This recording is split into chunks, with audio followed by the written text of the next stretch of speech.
Spokenly, I haven't thought about flying for a long time.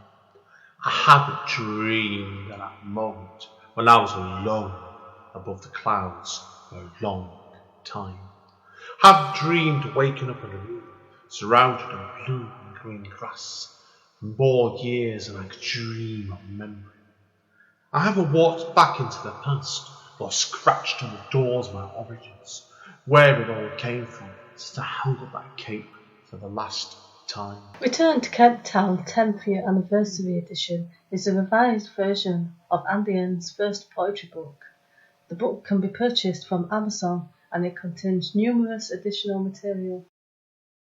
Spokenly. Hi, it's Andy N from Spoken Label. Thank you today for streaming or downloading another episode of Spoken Label. Spoken Label was originally set up on beginning of 2016 and as of speaking has currently nearly 300 sessions. The full archive is available on Spoken Label bandcamp.com, although it is available for free for stream and download if you wish. I am always grateful for any sort of kind of donation to enable me to keep the running costs of this podcast going. And enjoy. Take care. Bye bye.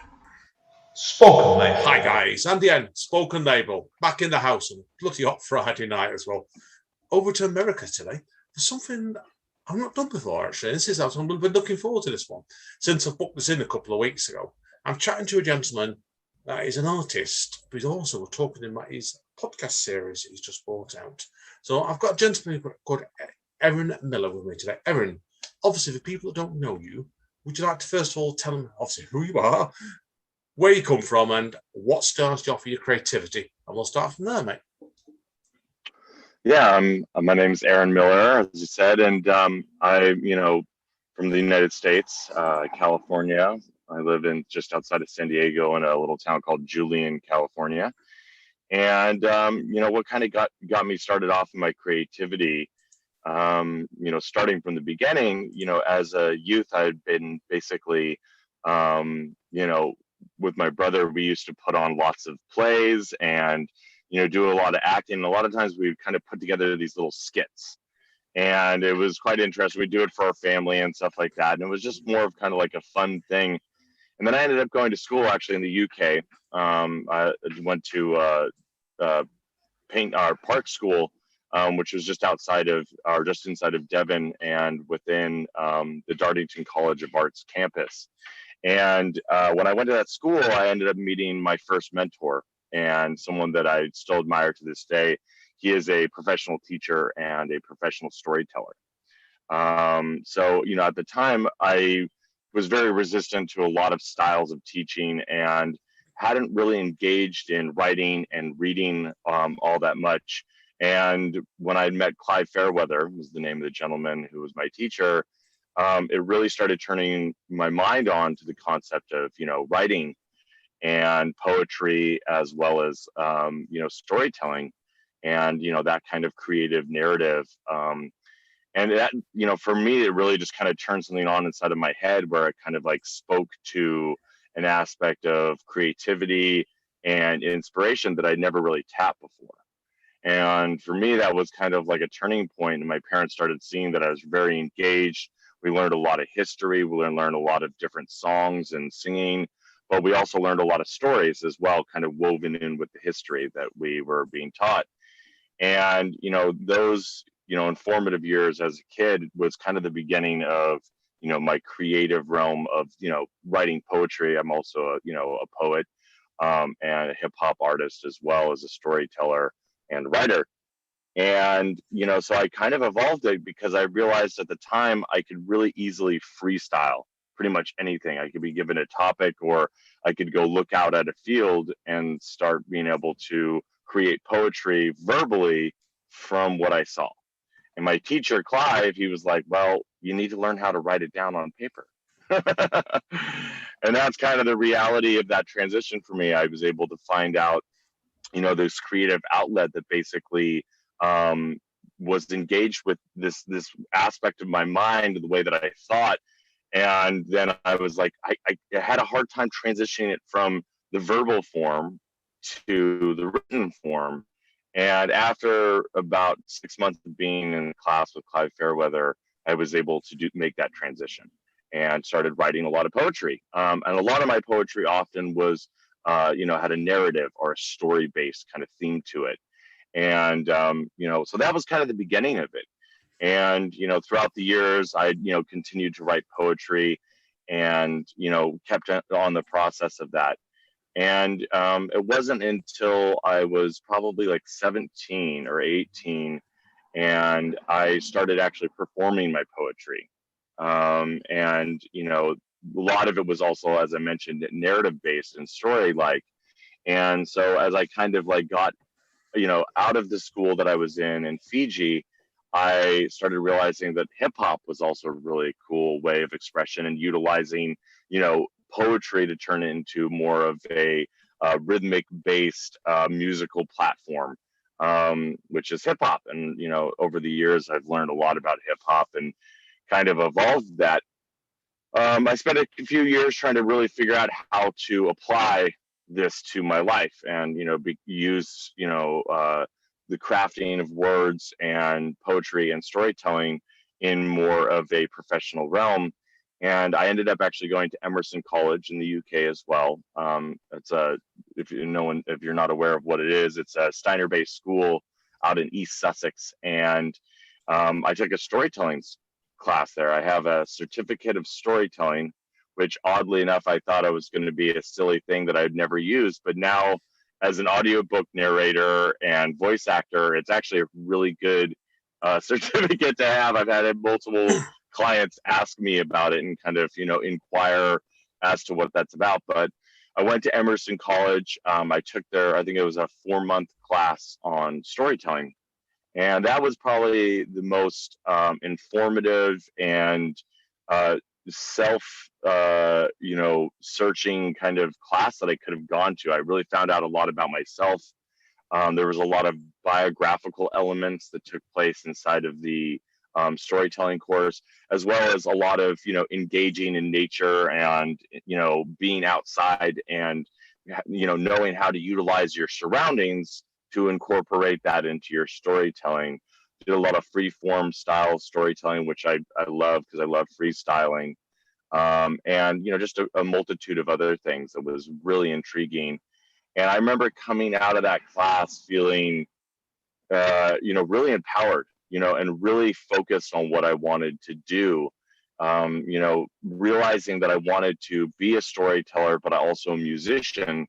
So, over the next few years, I, continued to kind of craft my poetry, turn it into hip hop. And then I was doing a lot of, poetry slams and open mics and stuff like that, and getting out there and performing often. I had no clue really what I was doing a lot of the time, but I always just had like the gusto to get up on stage and just do my thing without even a hesitation or doubt in my mind as to, the validity of the content that I was, performing to people. And I didn't really need validation for it. It was more of like, this was just an outlet for the expression of the muse that resides, I think, in everyone. And then I eventually went to Dartington College of Arts there in Devon as well. And I took the writing course. So I have an associate's in writing and a certificate of storytelling, which actually, strangely enough, both serve me now in my, professional career as a, author and audiobook narrator. So, it was a great experience. I, evolved over the years, met a lot of people in the UK doing hip hop. Some of my best friends worked with DJs and bands. Started a band there in the UK called Hipphonic that we played all over Devon. And we lived in Brighton for a period of time as well, down there, performing. And actually, we moved to Brighton as a band. I think that was probably about 2010, 2009. Oh, yeah. And we went there with the intention of starting a band. And I actually also ran a bar venue there in Brighton as well. Right. Which bar did you run? Because like I said, I haven't told you before, I've done gigs down in Brighton before at that period. So which bar did you run? Which bar did you run at that time in Brighton? What started us down there? No. What bar did you run in Brighton? You said you run a bar. Oh, it was called the, what was it called? It was the Tonic Lounge, I think was the name of it. It's off the beaten track. There was I think it was called the Green Cricket or something. Are you familiar with that place? Yeah, I know the Green Cricket. Yeah, I've got drunk in that twice. So I got drunk in that twice. So yeah, it's a good spot. It's a nice spot. And I think it's a hostel too now, or it kind of shifted what it used to be even when we were there. And yeah, but anyways, it's right behind where the Green Cricket was. There's like that little alley that's back there. I think it's all offices now. The building itself. I think it is. I've not been down that way for a couple of years because my friend that was living in Brighton, or best mate, is now living in Bognor Regis, which is about half an hour further down by car. So I've not been down there that much recently, particularly as lockdown. But yeah, it does ring a bell, certainly what you said there. Oh, brilliant. Okay, right. Yeah. Now, moving more forward, obviously, because if anybody would know you, Erin, by now, would know you've been quite a busy man over the years, and you're like me in this fact of this, where this is why I wanted to talk to you today, because you've done and do lots of projects. Now, people may obviously know you for your work in the band Subconscious Culture. Now, I think we should tell people, obviously, briefly about that before we move on to the podcast as well, because I think it's a major part of your life anyway, because you've been active with this band for quite some time, and you've just put an album out as well. Yeah. So tell us about that. Yeah, Subconscious Culture is it's been kind of like my brainchild after living there in Brighton and starting Hipphonic. It was a sad, just having to separate from my friends there, and having to leave that band because we were starting to be quite successful in a very short period of time. We had multiple labels looking at us, and so I came back to the States, and I was really just discouraged by everything. I had to start from scratch. I just spent the last 4 years in the UK building all these contacts, and finally starting to headline shows, and so it was kind of really discouraged, and I was just kind of bummed out, and I spent probably like 2 years floating after getting back to the States. And after that period of time, I tried putting some bands together, but I was never really in it with my heart, and I kept on having a lot of self-doubt that came up inside of me, and I was like, oh, well, maybe I'm not going to do this or whatever. But there's always that nagging aspect. Anyone that's like really meant to do music or meant to do anything in their life, there's always something that'll nag you if you ever try to put that down. And that little intuition in the back of my mind was like, no, you got to do this. And so I decided in Portland, Oregon, is where I was living at the time. I wanted to put together another project, but I also wanted to set it up with the intention of not ever having to worry about having to start from scratch again. That process for me was something that it was undesirable, and I was like, okay, I'm ready to do this now. And I brought in some guys that I just kind of met randomly, like, through different experiences, and I brought them together. And I basically was like, this is my intention. This is what I want to do. And, I was like, I'm starting this band because, eventually I do want to move back to Europe, but I also want to have a project that I own. Obviously, everyone's going to be getting a percentage and blah, blah, blah. So I walked everyone through the process, what my intentions were, and letting them know that no matter what, even if they decided to leave the band or move on to do other projects, I would always own the band, Subconscious Culture. Everyone was totally fine with it. And it's been actually the aspect of of how I've been able to be successful with it, because I've gone through multiple incarnations of different members and stuff like that. And, with starting Subconscious Culture, it was, with the intention of creating a project that was more tuned to how I perceived music and, how I wanted to approach it as an art form, by, incorporating multiple genres into, hip hop. I rap and I'm learning to sing. And I basically, from a very minimal understanding of musicality, was able to get together a band, and with the intention of putting out an album right from the beginning. And so that was what basically brought about the song Philosophy, or the album Philosophy Unraveled. And that project basically kind of kickstarted and pushed us into motion. And Subconscious Culture played in the first incarnation for, I think, about 4 or 5 years. And So that was, that was the beginning of, subconscious culture. I've, been through ups and downs with it. I've been through multiple incarnations of it. I even had a break-off band in the middle of subconscious culture called A Hot Mess, which was a soul funk hip hop band where we basically talked about partying and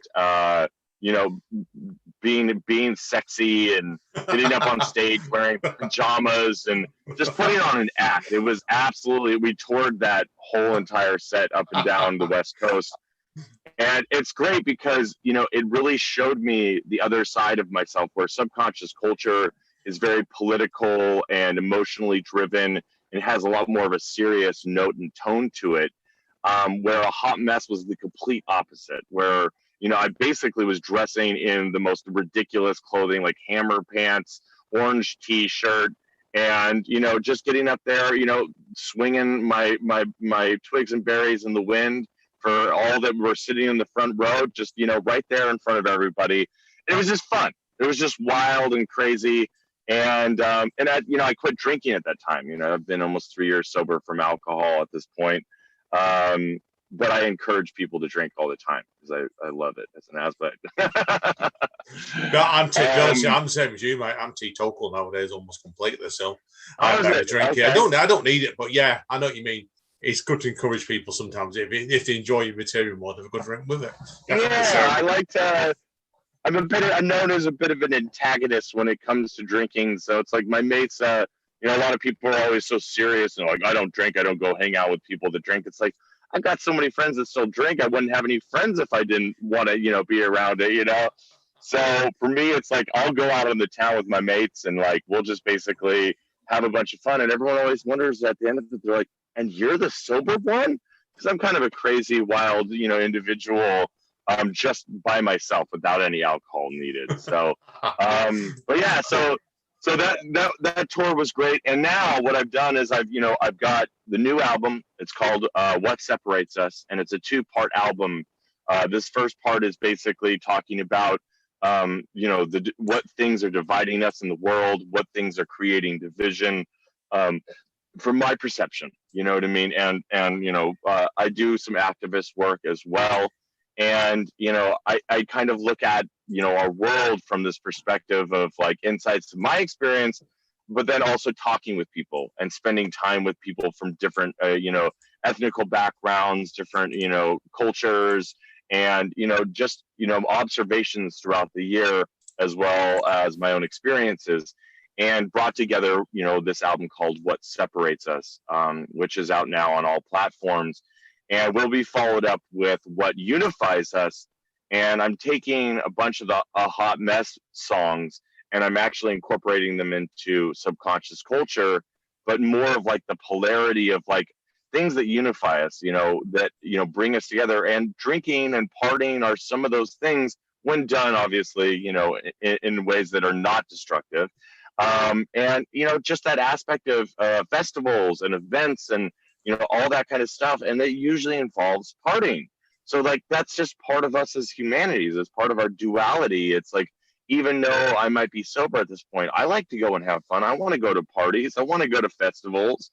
You know what I mean? It doesn't mean I'm a complete lame-o and sit at home by myself all the time, So it's basically having, these 2 albums is showing the polarity of humanity within, things that are consistently keeping us, divided and pushing away from each other, to what unifies us, what brings us together, things that we see inside of our society that we recognize as part of our us being our humanity, and those things that unify us as a whole, as a community, as a culture, and basically that was kind of the concept of these albums, was to have that portrait.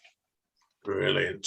It gives you good people a good feel about the band. What I find interesting is the fact that, like I said, with you actually operating multiple projects, and we're going to lead into your podcast now. Very clever link this. What I want to know is, before we go into your podcast, obviously with you doing multiple sorts of projects, I know I'm like this, where as artists, if you run multiple projects, you're using your brain in different ways. Do you find it easy just to switch off into doing your podcast, which we're going to talk about next? Yeah, it's interesting. It's it's a lot of it's kind of in the same grain and in the same wheelhouse. Obviously, music, but it's a lot of recording. And it's also doing voices is something that I've always done. Is from a kid. I've been doing weird character voicing, so it's not really that difficult for me to kind of shift in between. Sometimes I guess it's a little harder for me to get motivated into doing certain things. But I would say most of my creative projects, I'm usually quite easily motivated by it because it's something I love to do. You know what I mean? And when it's like, even though you're doing it as maybe like kind of a job, it's still something that I'm passionate about. So I don't really consider it as a job. And I'm also able to like allocate my time and go, cool, I'm just going to spend this time doing it. Where I basically pumped out the last chapter, 3/4 of the last chapter. I wrote, edited with my really good friend Alex Wankier, an editor, and recorded it in 3 days. So it was yeah. So it's like I run into this thing where I hear people go, oh, I've got writer's block or whatever. And what I've found, what writer's block is just people's unwillingness to actually just sit down and do it. You know what I mean? And that's kind of the reality. For me, it's like I never feel like I have writer's block. I just have a lot of times where I'm just like, I don't really feel like doing that right now. You know what I mean? So it's like it was an interesting thing for me to really have that push. And I, in the past, have been a procrastinator and wait to the last minute to do stuff. And this happened to be one of those moments. But at the same time, it was also the moment where I felt like the most drive was coming forward. And I was like, I felt everything that I thought about for that chapter condensed into that moment where in that 3 days, it just came out of me. There was no real hesitation. I knew what was happening in the story, and it was just about getting the words onto the page, basically, at that point, and then editing. Yeah. So, impressed. Yeah. No, that's good going that way. Now, obviously, we better tell people, obviously, what the podcast is called, hadn't we, next, and where it all came from. Now, I've got to be careful how I pronounce this, because obviously, like, we're going through Brexit at the moment, so, and this is why I've got to be careful. It's Brett Wicks, the Veil. So, obviously, tell us, where the idea of that came from. I've got it right. It's betwixt. Ah, right, got you. Betwixt, yeah, like right, betwixt, yeah. Betwixt the veil. That's it, right. Good. I'm glad to clarify that with me, because it's the Perksy dyslexic. Right? I guarantee I will mispronounce it. That's brilliant. But obviously, then I do not blame you. I'm dyslexic, and also it's one of those things, growing up where flipping words around and messing up words all the time, man. Don't even stress it in any regard. Part and parcel. Great. Now, obviously, tell us about where the idea of this podcast came from. So I've been, it was about 3 years ago, or no, I guess about 2 years ago, I started to actually start doing audiobook narrating. And I'd had, many friends throughout the years basically tell me, oh, you got such a great voice. And I used to be a nanny for 10 years as well. And often when I nannied, I used to tell stories to the kids. I'd been gone to school for it, and I loved free form storytelling. And when I was growing up, my mother and my father would tell us stories. My dad would just make them up on the spot for, free forming storytelling. And, so I got into doing audiobook narration. So I, signed up with ACX, which is an Amazon platform, open source, and where narrators and producers can meet authors and produce books. So I got into that process, and I've done 3 books through that platform. The last one I did was with a wonderful woman called Chris Holmes. The book's called Light a Candle, Chase the Devil Away. It's a horror novel, not super huge on horror, but she was a great writer. And that is the one thing, and probably the reason why I started writing Betwixt the Veil is, and it's no offense, I know there's a lot of people out there, really trying to be creative and, putting out books, but there is also, it's an open platform. So there is, unfortunately, a lot of really poorly written content out there. And I basically, as a narrator, I'd spent, many times, like, I created a basic platform email that I'd send out to authors to try to get information on their books. because often they wouldn't leave you much to do auditions with. So I spent a while doing all these auditions and trying to find authors that were good writers because, I'm kind of a picky person as a writer, and I also wanted to make sure that I was narrating high quality content, books and things that I could actually, confidently narrate. And I've struggled multiple times, in that process of finding, some good writers to work with. And I have found a handful for sure, that are absolutely amazing, like Chris Holmes. And I just kind of got to the, a frustrating point of, having multiple projects and having to actually cancel some contracts because they're so poorly written at times, that I was like, I could probably write something. I could probably write something and narrate it and make my own stories instead. And so that's kind of what I did, is I just, jumped in basically, and I started writing Betwixt the Veil. I've read and I've listened to, hundreds of, books and fantasy novels. And I've just, that's always been the genre that I've kind of been drawn to as far as like my pleasure reading. And so, I decided to write something on the level of, fantasy mixed with, real life, or real world, America, and also in the UK is where the book is, or the podcast is based. So that's kind of how I got into writing and producing Betwixt the Veil, from, trying to find really good authors to work with. And now I am actually, as I'm going through the podcast, I've been reaching out to a slew of people, and I found some really good networks of authors and people that I'm also working with on this podcast series to do short stories with as well. So that's kind of my way to engage and collaborate with my author community that's out there, because there are a ton of very talented authors out there. And my goal is to, help support them in their process by, offering to, basically, record and produce their short stories. Alongside of doing my own short stories, Betwixt the Veil. So you'll find on the platform, the podcast, you'll find Betwixt the Veil episodes, as well as, mixed short stories from different authors on there as well. Brilliant. I was going to ask you about that then. So you've answered the next question there, mate. Oh, sorry. Brilliant. No. You know what it is, Aaron? Aaron? That's called reading people's minds, mate. Brilliant, mate. Now, what I want to know next, obviously, is then, obviously, when you started this podcast off, has it? I know you've done several episodes of it now. Is it going in that direction you didn't envisage originally, or is it? Did you have a plot lined out already for it pretty well from the beginning? Well, from the the kind of inspiration of freeform storytelling is where I kind of just jumped into it. That first chapter, I actually wrote the first page of that chapter almost 10, 11 years ago. The opening part is basically, it was just a really fun alliteration. And I think I was working at the time in Devon, and I was cleaning houses at Summerlets down there in Devon.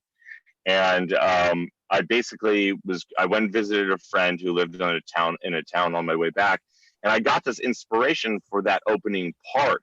So I basically just, after I'd made the decision that I was going to sit down and write something, I pulled that story, or that first page up. I think, the son of Satan sold me a soul for a six-sided satire that I acquired from a retired angel. It was, alliteration, this concept of something. And I had no idea what I was writing at the time. I knew that I was trying to write some short story or something like that. And it just sat there for 10 years. So I pulled it up and I started writing on it. And as I wrote on it, I started basically incorporating a lot of my experience in places that I've lived into the first chapter.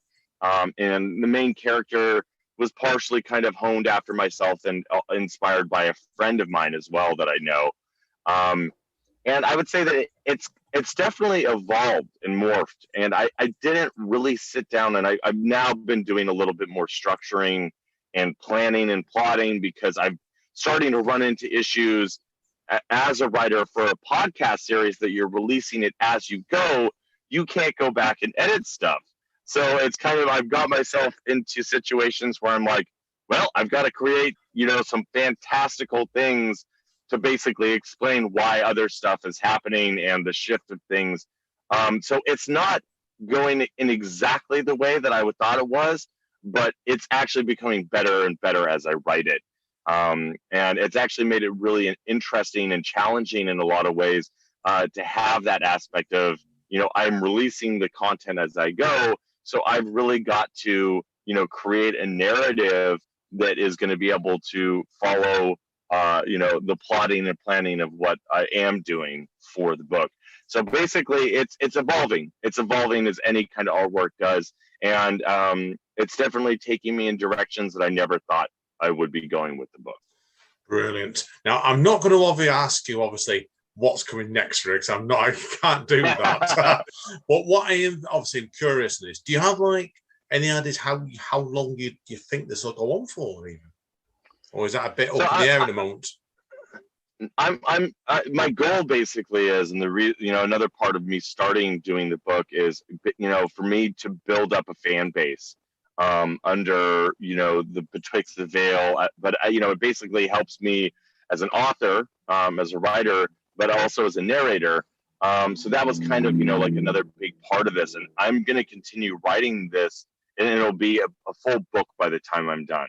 So my goal basically is I will continue putting out episodes, throughout, the months, and I'm expecting it to probably be anywhere from 20 to 30 chapters. So I'll probably be at this for a few years, basically pumping out, chapters. And then eventually probably what I will be doing is I will re-record and re-edit the entire book, release it as a book, and then re-record it and put it out as a full audiobook at that time as well. Yeah.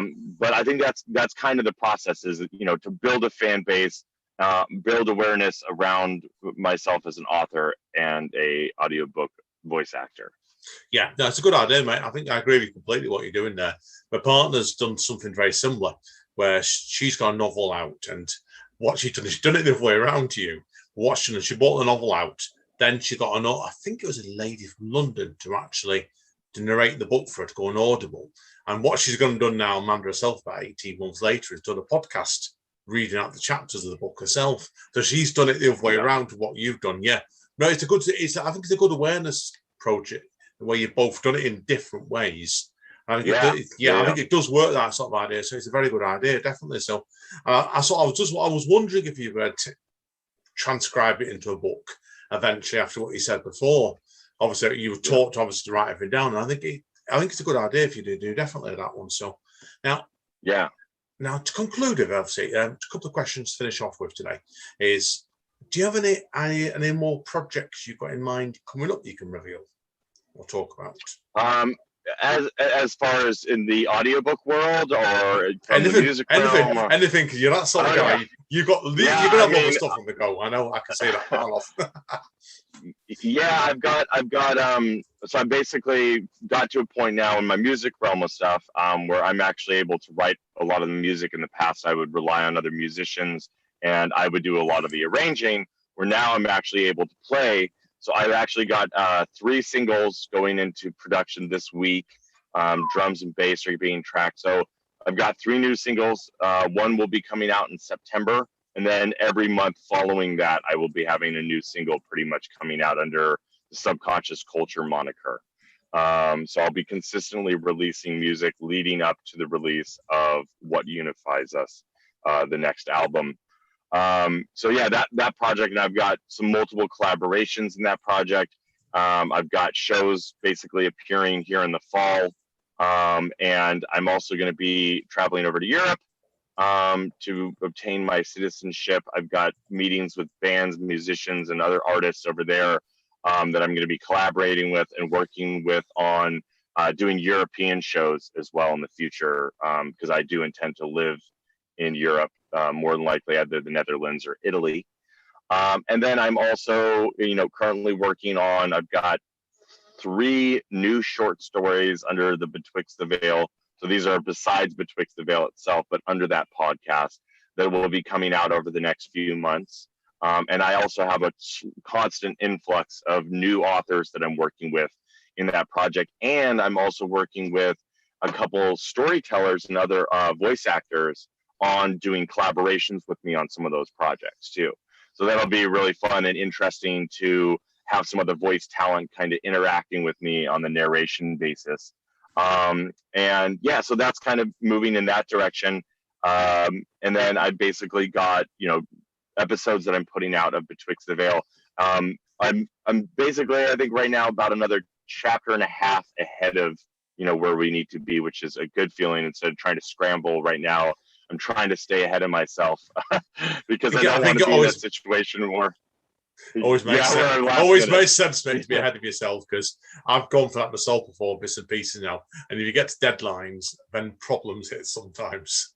So yeah, absolutely. And it's one of those things where I'm going to be on the, be in Europe for a month, and I need to make sure I have pretty much everything stowed away, ready for release. So I'm not trying to scramble to do stuff while I'm over there trying to, get my citizenship for Italy resolved. Completely. Yeah. I love it. I love Italy. I hope you make it over there, mate. So have you got if you can make to Italy, obviously, I see how you go with it. Have you got a favourite city you'd like to go to? So I've been to about 4 cities over there. I've actually only been to Italy once in my entire life, and it was pretty much just right over the border on a school trip. We were there for a day, so it doesn't even really count. No, but I've got unknown family that I've never met that lived there from my mom's side of the family. So I'm half Italian, and it's going to be a great experience, but it's also, a good opportunity for me to take a little bit of a holiday, but it's also going to be me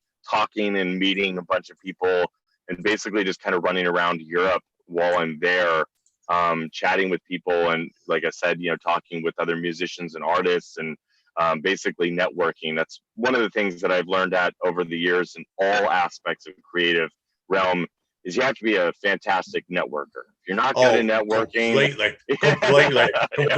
Doing a bit of podcasting like me, mate. Yeah, that's dead true. You just learn to talk to people and you get on with it. Yeah, brilliant. Well, good luck, Erin. Definitely, mate. Keep in touch, mate. Definitely that, because I look forward to hearing more of your adventures, basically. You're a great storyteller.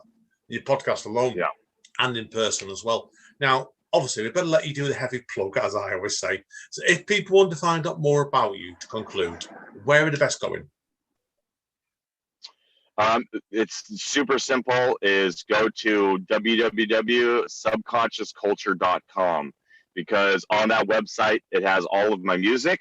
And I also have a link on there which takes you to Betwixt the Veil podcast. I will be having a new website for my Seth Wordsmith, Erin Miller narration stuff. But right now, it's all centralized on one platform, makes it really easy for people to go there. And through that platform, there's a link on there that will take you to the Spreaker. You can also stream it directly from the website, but the Spreaker takes you to all of the streaming platforms, where you can then subscribe and hit a follow, and let me know what you think also about the podcast, and leave comments. And if you're an author, please send any submissions to that email there on the Subconscious Culture website, requesting to possibly collaborate together. Yeah, brilliant. It's a great idea, mate. The podcast, I feel like I said before, I don't like repeating myself, but it's an excellent podcast, this one. I've really enjoyed, I think it's the 4 episodes I've heard of it. I think looking at it, I think I've missed one out as well, so I'm going to have to double check that. But no, it's a great podcast. It really is. It's easy to listen to. You wouldn't know it's Erin, the day job I do, I could have my iPod on all day and work. So it's like great when I've got a good podcast to play back to me. So yours is a pleasure, mate. Brilliant with that. So, well, absolutely. Thank you. Hang around, mate, anyway, because I do need to speak to you off mic. But thank you again today, Erin. It's been a pleasure, mate, and I've really enjoyed this. Cheers, mate. Yeah, thank you as well. That's it, guys and girls. Now, as Don Callis says over Impact Wrestling to conclude with, stay safe and stay over. And we'll see you all next time. Spoken, mate.